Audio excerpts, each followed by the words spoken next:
Welcome to Iris Metals Investor Webinar. Iris Metals ASX ticker is IR1.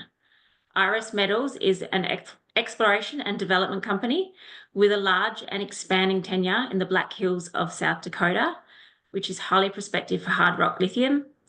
Iris is advancing near-term production of lithium in the USA. Could everybody please just refer to the Q&A Zoom function at the bottom of your screen if you do wish to ask questions as we go, and we'll look to get through as many as possible. I'd now like to hand over to the Executive Chairman, Peter Marks, to kick things off. Peter? Thanks, Mel. I'd also like to welcome everyone to this webinar.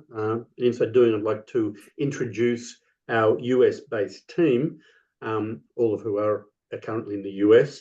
They've all been brought on board because of their extensive skills and experience, and we'll hear from each of them during the course of this presentation, lasting about 30 minutes. If I can start with by introducing Matt Hartman, our President of US Operations, who's directing all activities on the ground in Custer, where he's based, as well as being in Denver. Kevin Smith, also based in the US and just out of New York.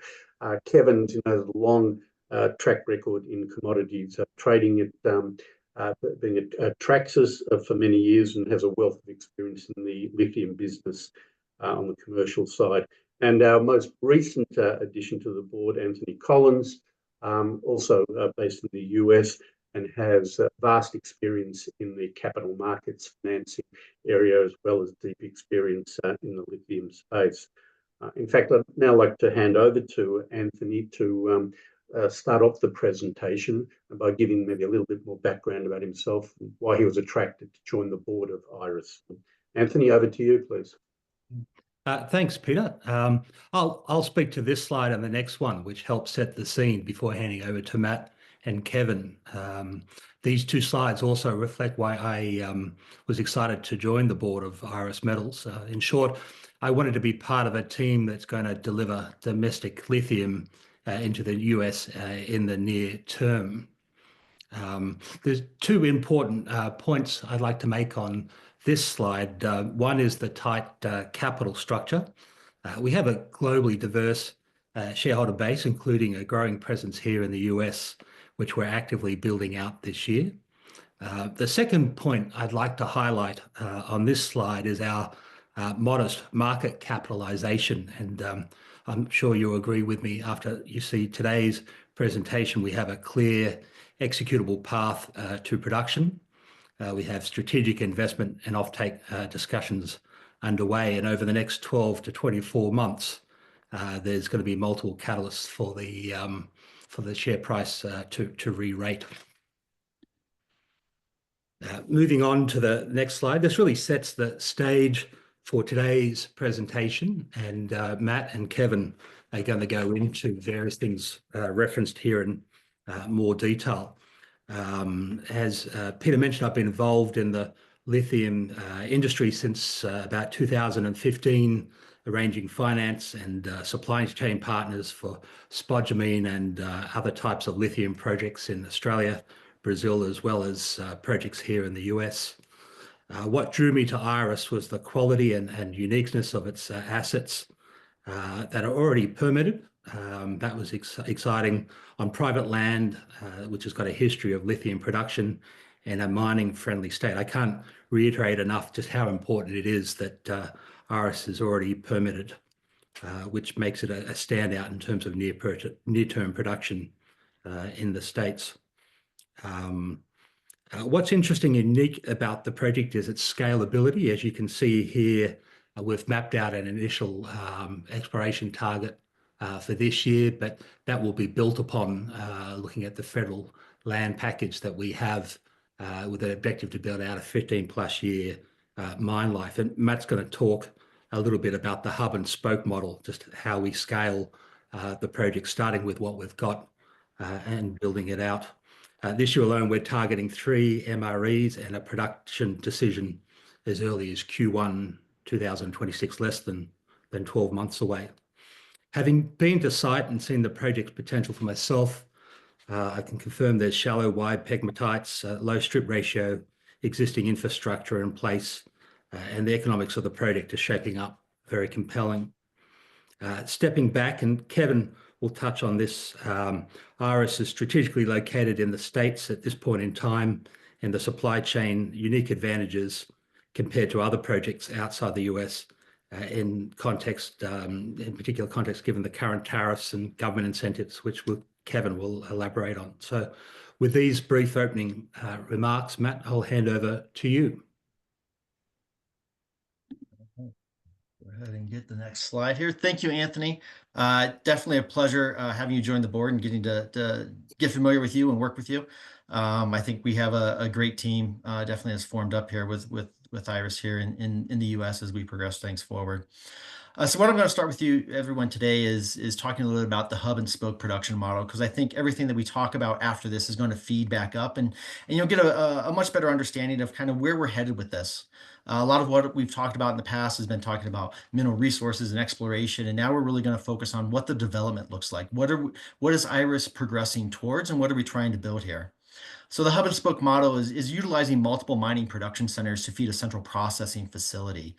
We already have these lining up quite nicely between Beecher, Tin Mountain, and Edison on private land. These are projects that we can move forward very quickly. In the case of Beecher, it's already permitted and ready for mining operations as it sits right now. Over the next year, we're going to be advancing our activities on these projects across multiple fronts, right? We're going to have mineral resource estimates come out on Beecher, Tin Mountain, Edison over the next 12 months. We're going to progress processing studies for that central processing facility such that it can take feedstock from these various mining operations. You know, this is a business model and an operational model that fits very well with the projects that we have in front of us for the region that we're in, and for the overall location. It's a very small location that we're operating in, and we just have a lot of different resources that we can go tap and bring into this facility, and we're working our best to put together the portfolio and the mineral resources that are going to be able to maximize that in both in the near term and over the long term. So with that, we'll move on to the next one. We'll start going through some of our projects, and we'll circle around and you kind of see the importance of what we're putting together here and how it really all fits. So with that, here are the general projects. Just to get everybody familiar right here. We'll do a deeper dive into each of these later on in the presentation and give you kind of where it sits right now and where we plan on going in 2026 with each one of these. Beecher, as I mentioned before, it has 3 pegmatites on there, 3 formerly operating mines. It's ready to roll right now as it sits. We have the permits in place. We've recently completed all of our MSHA work, so we're, from a safety standpoint, we're fully in compliance with our operating requirements there.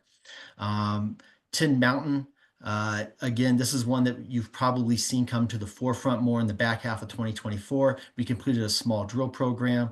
Very excited about that project and what it brings, not just with the lithium, but also potential with some polymetallic potential. Edison is one that's a little bit newer as far as discussion points within Iris and projecting outwards. Very excited about that one as well. We already have the exploration permits in hand. We'll probably have a drill rig sitting on that project. We're hoping before the end of April and get rolling with that. And then obviously the regional exploration pipeline that we've had all along. We did a lot of work on that in 2024, a big large regional campaign. We'll be focusing that down in 2025. Trying to narrow in on our targets so that by the time we get to the back end of this year, we'll have 1 or 2 key targets that we really think are promising there, and we'll start the federal permitting process to go in and do some more invasive activities with those projects. With that, I'll hand it over to Kevin for the next couple of slides. Thank you, Matt, and good to be with everyone today. Thank you for joining us. We're going to be talking a little bit about the growth in demand and the supply-demand balance in the U.S. and why Iris is ideally located to capture the metrics that exist there. We've got some numbers on the screen here. These are based on Benchmark Minerals lithium growth forecasts going forward through 2040. You can see on a global basis, lithium demand is expected to grow by 5x in that time period, driven by both EV adoption and energy storage growth. And then if we zoom into the US in the same time period, it's something like a 15x growth in demand required to meet what's forecasted to come online in the US. And that's starting from essentially zero production right now. So the number of mines that are going to be needed, and the amount of lithium that's going to be needed is quite high. And Iris is uniquely situated, we think, to capture this, given that the relevant dynamic around us is near zero production. So you combine the demand metrics along with the US policy settings, which you may have just seen some new headlines in the last few hours here, additional tariffs on any vehicle not made in the US, 25% tariff. That's designed to incentivize domestic US production of automobiles, which would require more domestic production of raw materials to supply into those, which we think plays directly into Iris's hands here. If you combine that with the tariffs that are talked about on raw materials coming from other countries, whether it's Canada to the north or China, where most of the lithium and batteries are coming from right now, it's really pretty unique, the scenario we've got here. And then that combines with the executive order that President Trump announced a few days ago to streamline permitting and extraction of critical minerals in the US.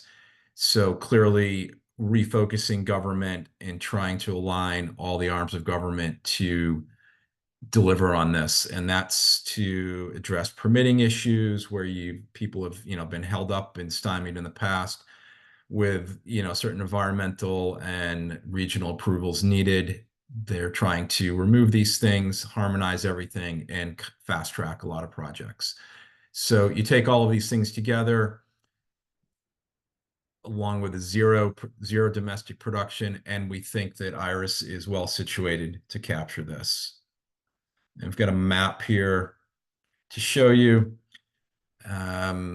just a little bit of the constellation of companies around us. So you can see where Iris is located in South Dakota, sort of in the central part of the US. And you've got over 20 battery plants, cell plants, auto plants that have been announced by a lot of big names. They continue to move forward despite maybe some negative headlines that people have seen. And if you combine that again with the tariff news that was just announced, that's going to fast track these projects to production, because it's the only way to deliver a product, an automobile, to market that's competitively priced now. And so we expect to have a strong demand for our product going forward here, and a unique supply opportunity with essentially zero other domestic production in the next couple of years that can respond to that. And with that, we'll go into more project specifics, and I'll hand it back to Matt to talk about that. All right, thanks, Kevin. So as promised, we'll go into each project now just a little bit more in detail as far as what it is for those who are getting up to speed, and kind of what our plans are for the upcoming year. Beecher project, as mentioned before, and I can't harp on this enough, it is fully permitted. We are ready to mine on that as soon as we move along all these other pieces that are needed to support that type of operation. The reason we'd be able to do that is that it's private land ownership. And private land ownership avoids a lot of federal permitting processes that delay other projects. It allows us to move these projects forward with a speed that other companies struggle to match. Beecher contains 3 major pegmatites: the Longview, the Beecher pegmatite, and the Black Diamond pegmatite. As noted below, we will be pushing out our initial mineral resource estimate. It's only going to cover a portion of the drilling we've completed to date. And as we complete additional drilling this year, we're going to look to do a major update on that in the back half, either of this year or probably most likely early next year, where we are able to fully display the potential of the Beecher project as a whole. I'll keep on going here. For those of you that have followed the company, you're probably pretty familiar with the drill results that we have seen out of that project. A couple of our better holes there, you know, when you get 75 meters of 1.4, 56 meters of 1.43, and you see some of the higher grade intercepts within that. Within some of the modeling we've done to date, this resource, especially over the northern part of this project area, holds together very well, presents for a very low cost mining operation. We're expecting stripping ratios to be somewhere around 1, so a 1-to-1 stripping ratio, if not better. So we're very excited about the potential of this project, especially early on in our operations, to be able to allow us to get a foothold, a production foothold, with our entire South Dakota operations. We'll be drawing additional targets. We've identified a few that we'd like to add on to, a few places we'd like to infill, and so that we can support that update later in the year and give investors that more wholesome picture of what this project really is. Very exciting for sure. And then just a quick cross section to give you guys a bit more perspective of what we have here. If you look at other projects, if you've seen other spodumene hard rock lithium projects, you notice a lot of those projects are dikes, they're narrow. What we have here at Beecher is a very wide, very large, near surface or at surface pegmatite that is extremely amenable to open pit mining methodologies. Again, it's going to be low cost, low strip ratio, and because of those things, low CapEx and OpEx for us as we move this forward. Tin Mountain, we started our drill program, a small one, you know, around 1,200 meters in 2024. Reported those results, I think, about a month ago. Very, very exciting for us. We're able to get some high-grade intersects. It's a megacrystic pegmatite, which leads to some interesting drilling challenges, but one that we're excited and embracing. As you'll see on the next slide, when we go to the cross section, and perhaps I'll just go ahead and flip to that right now. Due to just drill hole geometry and the fact that we have a large cavern that would necessitate true underground mining, we weren't not able to drill the guts of this with our small program that we had in 2024. So we've got a plan to come back in 2025 and do some horizontal holes, bring in some different drilling equipment, be able to drill out the guts of this and really firm up what this resource looks like, so that we can push it through to a mineral resource estimate at the end of this year. The other thing that I think is perhaps more very interesting about Tin Mountain is the fact that it's got probably a little bit more polymetallic potential than some of our other projects.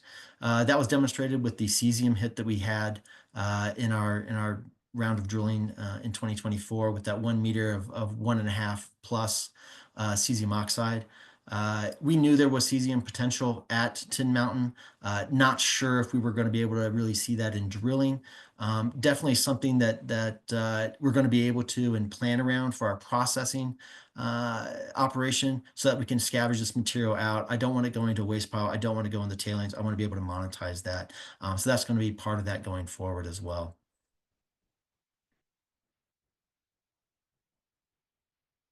On to the Edison project. Edison is probably one we have not talked about as much. This is another completely privately held land parcel held by Iris Metals. We have an exploration permit in hand for that project to be able to go and put our drill holes in this year. Worked on that through the winter, through the cold period. And we intend to hopefully have a drill rig active and out there before the end of April, if not before that. Very excited to get out there, drill some holes. We've identified, obviously, the original workings that date all the way back to the early 1900s, but there are some structural trends there that we believe there's probably going to provide some high prospectivity undercover, along strike.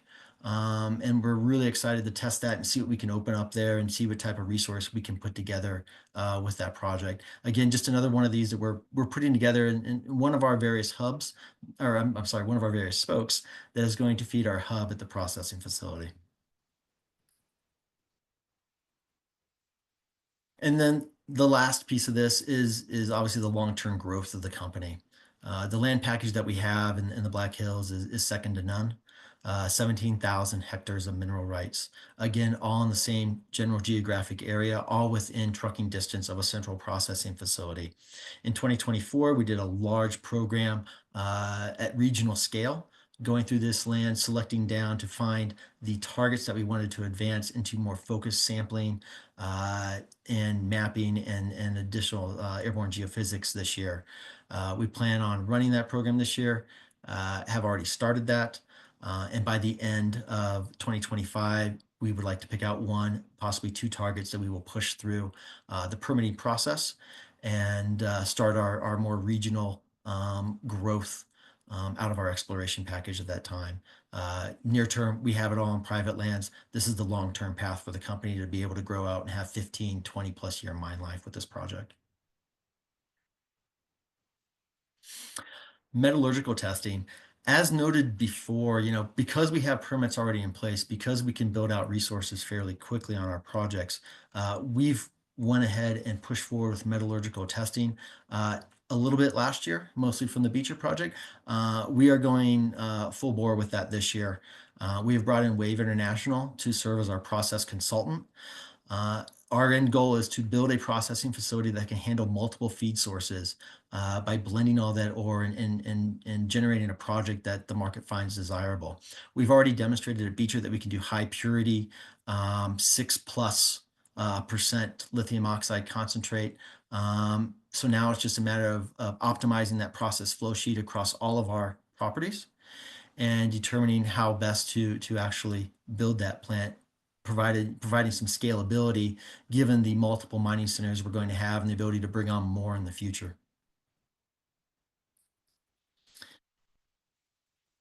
So what's next around this from an exploration and development operation standpoint? It's mineral resource delineation and expansion. We're going to be working at Beecher. We're going to be working at Tin Mountain, Edison, all these projects to bring forth a mineral resource estimate on those this year. And it's not just about the mineral resource estimate on each individual project. It's about how they aggregate together. And it's that togetherness of those projects that's really going to drive the economics forward for the processing facility. In addition, we'll be looking at our federal land package, moving that along, spending time with that so that we can position that properly from a permitting perspective as we hit the end of this year and move into 2026. Process test work is already ongoing. We'll be pushing through that this year. I think the one thing I haven't even mentioned yet that we're really excited about is we're going to be doing a test mining phase at Beecher that generates a bulk sample. We're going to do a 10 to 15 ton bulk sample at the Beecher project. It's going to get pushed through our entire flow sheet, and we're going to generate over 1 ton of spodumene concentrate that then we can use for other studies with potential partners for added value conversion downstream. But I think the big thing and the thing that everybody should really focus on as we move through this year is that everything we do is building up to a project study for a hub and spoke production model in our South Dakota operational area. We're going to go through our resources. We're going to go through our mining studies so that we understand mining plans or initial mining plans for these projects. And we're going to have a process study done. And then we're going to roll all these things together. We're going to be able to run economics against that. And it's going to help us determine and demonstrate, I think, more than anything else, that, hey, this is an economically viable project. It's a great project. And it's going to give us that decision point for us to move forward with construction and operation as we get into 2026. So with that, I'll give it back to Kevin for the next one. Thanks, Matt, for that great summary and overview of the project and the different production centers we expect to have. So far, you've heard a lot about the spodumene side and the production of hard rock that we're working on. Now we're going to turn our attention to the downstream, and that's really an area where I have a lot of expertise and experience dealing with downstream conversion of spodumene into lithium carbonate and supplying that into the market and having relationships with the various battery cell makers, cathode makers, and automakers around the world. And so if you've been following our story, a few months back, we did a successful trial conversion of our spodumene into battery-grade lithium carbonate. We actually got above a 99.5% carbonate out of that. And we're working on plans of how we can do that at scale. We've been talking to a number of strategic partners. There have been some press releases around this that we've put out. We're continuing to work in that area, and we're looking to capture the value uplift from moving downstream and capturing that downstream processing. So we're not just a spodumene producer that has to sell to a converter somewhere. We want to capture the value that comes from being able to deliver finished lithium carbonate or hydroxide to the market, the higher sales revenue, the higher margins there, and the increased customer base that would allow. So we've been working through different steps to do that. We're going to be doing more trialing there. We've got some cost basis evaluations going on there, and we're feeling like we can do this entirely domestically without shipping material outside of the US, and that we can do it competitively with global pricing and still deliver a good margin back to our shareholders. So I'm working actively on that. We'll, I think, have some more news on this front going forward, and continuing to engage further down market, so people will see us as a lithium carbonate supplier, not just a exploration and development play for spodumene. And with that, Matt, I think it's back to you for a little more detail on the timeline. Yeah, thanks, Kevin. Yeah, I'd like to just go through real quick. We've assigned some dates to some milestones here for everybody so they can know what the expectations are and what our goals are for this year and even going into first quarter of next year. I'm just going to run down through the list real quick. If there's specific questions, obviously those can be filtered on the back end, or you've got the ability to get a hold of us after this presentation. The MRE for the Beecher project, if you're looking at your calendar, you know that's going to be coming soon. All I can tell you right now is that is on schedule. So look for that in the upcoming days to week.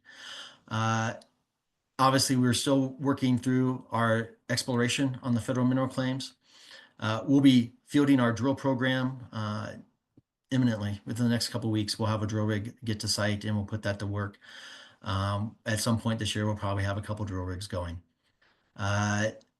There's going to be results that are reported out continuously through the year as we have those available. So you can look for that. I think the main theme here is there's a lot of work that goes in the first half of the year and a lot of results coming out the back half of the year that really show the progress and the efforts of our team in South Dakota. In addition to the initial MRE for Beecher, we'll have MREs for Edison and Tin Mountain coming out in the back half of this year. We'll have target selection and a permitting decision on our federal mineral claims and getting a couple of those targets moving forward. And then we'll have an MRE update of Beecher that'll come out Q1 of 2026. That one will include the entirety of the project and show the full potential of what Beecher brings to the Iris portfolio. And then, that's the exploration. That's just building mineral resources. And then we have the development studies, as I discussed before. We've already started our process test work, sample selection, planning around our bulk sample, doing all of that work. So we've got a number of studies that kind of feed together here so that we get to that project study in Q1 of 2026. So we've got, completing our process study and our flow sheet. What is that process facility actually going to look like? What do we need to have in place to be able to handle all these different sources? We think they're all very geochemically similar, but there's obviously going to be a few differences in there that we're going to have to engineer for. But we're going to get that all done this year, get that figured out so that we have the plan going forward. We're going to get our mining study done. Thankfully for us, that's a fairly simplistic exercise. These are predominantly open pit projects. We may hit underground later on, but that's not how any of these are going to start. They're all going to be open pit. They're all exposed at surface. They all have low stripping ratios. They can all get into production relatively quickly. Mining plans are not complex to make these happen. And then we're going to roll that all together as we get into the back half of this year, and then obviously the beginning of next year. We'll be putting that all together into a project study. We'll apply economics to that, and we'll be able to demonstrate to the market just what we have here in South Dakota and why we've been so excited about our South Dakota operations and what we can bring to the market in the near term. With that, I think I'm done with the slides. If Mel, you want to take that back over? Sure. Fantastic. Great overview. Thank you, guys. So I do have some questions coming through. The first one I'm going to ask Kevin, does Iris qualify for government financing incentives, grants, and if so, have we applied for any? Yeah, that's a great question, Mel. The short answer is yes, we qualify in some ways, but as you'll have known from obviously the headlines, with the presidential transition from Biden to Trump, the prior programs were all paused. you could say, frozen to terminated. They've been restructured and are in the process of being relaunched now under Trump, with maybe a different criteria around them, different drivers around them, and a different way of dealing the funds out. So it's a little bit the queue got reset, essentially, is a good way to think about it now. We are engaged in, specifically with the executive order that was issued the other day. We've had a couple of conversations how we can get ourselves onto the short list there, and we're pursuing that as aggressively as we can. It's not clear what all of the criteria are there. There's still some pieces being filled in here. There's still people being assigned to look at these things, but we are pushing that forward as fast as we can. We're at the front of the line there to get our hand up and get whatever federal help is available for us. With the drilling that's going to be happening at Tin Mountain, Edison, etc., is it all happening concurrently? Is there priority? Is there accelerated drilling at Tin Mountain? Yeah, I don't know that we necessarily have one project that we're accelerating. We're trying to accelerate all of them simultaneously, which obviously can lead to some complexities.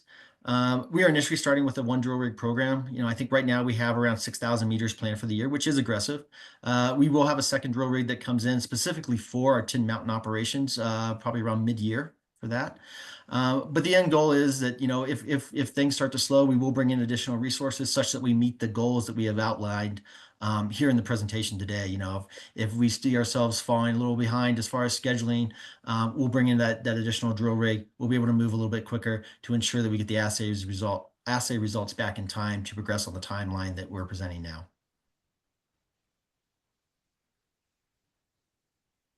Peter, what is the current cash position looking like, and what's the CapEx required to get to production? I think the cash is actually on the slide. The current cash is about $4.5 million. As Matt said, that those studies are being done at the moment in terms of the cost of CapEx requirements. So I think it's a little bit early to be talking about that. As a central processing facility, we actually expect this to be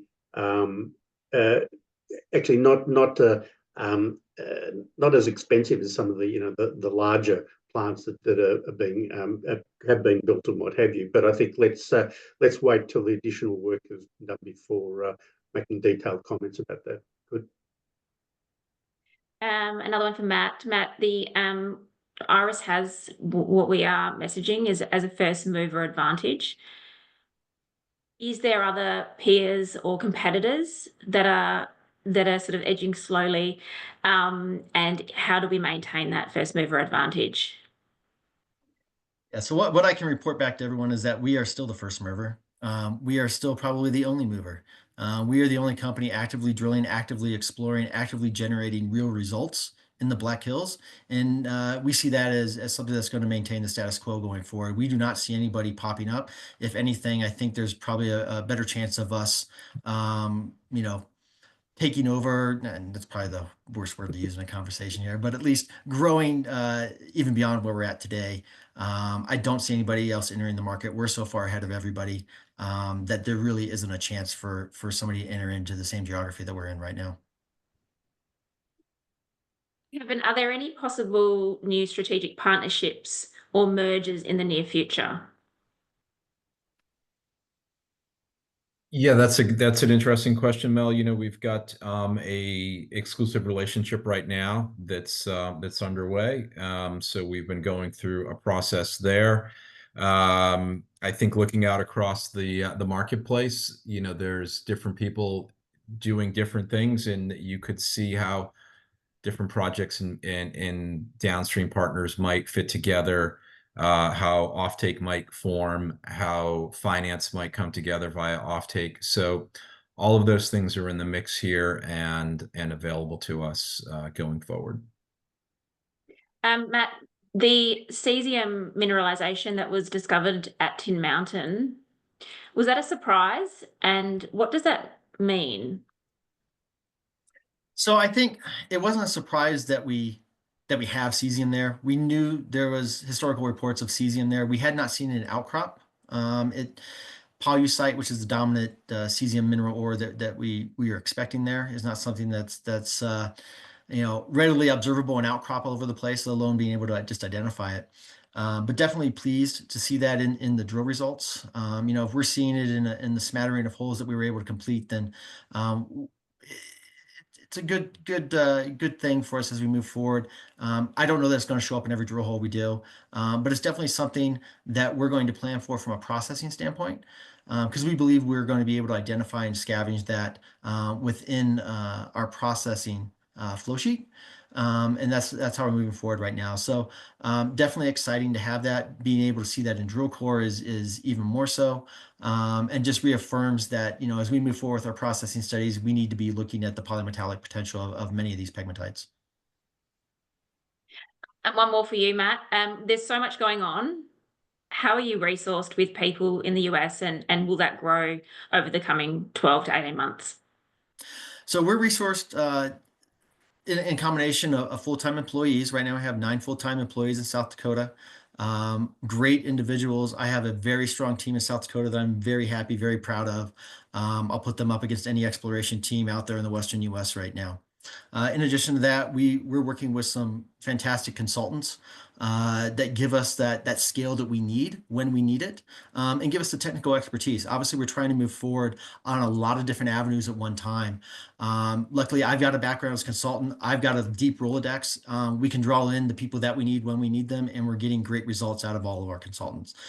So right now, I don't think this year there's a big push to grow our team. I think that's something we'll probably see maybe early next year as we learn a little bit more about our schedule and moving on beyond our project study. I have one for you, Anthony.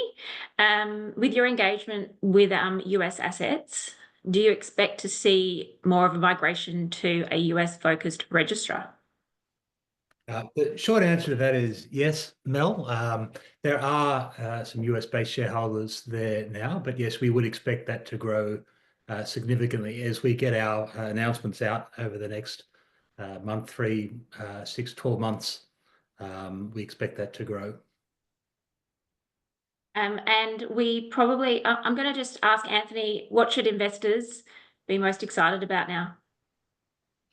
Well, I think the information flow, watch that closely, and no doubt we'll be on another webinar before long to give you some exciting updates. So yeah, keep watching this space and watch out social media, because we'll be posting things that are relevant in the industry. It's happening very fast, and we're uniquely positioned, as we've all mentioned on this call. And yeah, we're all very excited about the project and its potential. Okay, thank you so much, Matt. Thanks, Anthony. Thanks, Peter and Kevin. We'll wind things up now, but the replay for this webinar will be available later on today, and that will be sent via the e-newsletter and also on socials. Any further questions, then please drop us a line and we can get to those. But thank you so much for all joining us. Thanks, guys, for the presentation and the questions answered, and good luck for the coming months. Thanks, Mel. Thank Thanks you. to everybody for attending, and yeah, keep watching our news flow, and as we move forward and achieve our milestones during this year and the next. Thanks very much, everybody, and the team. Thanks.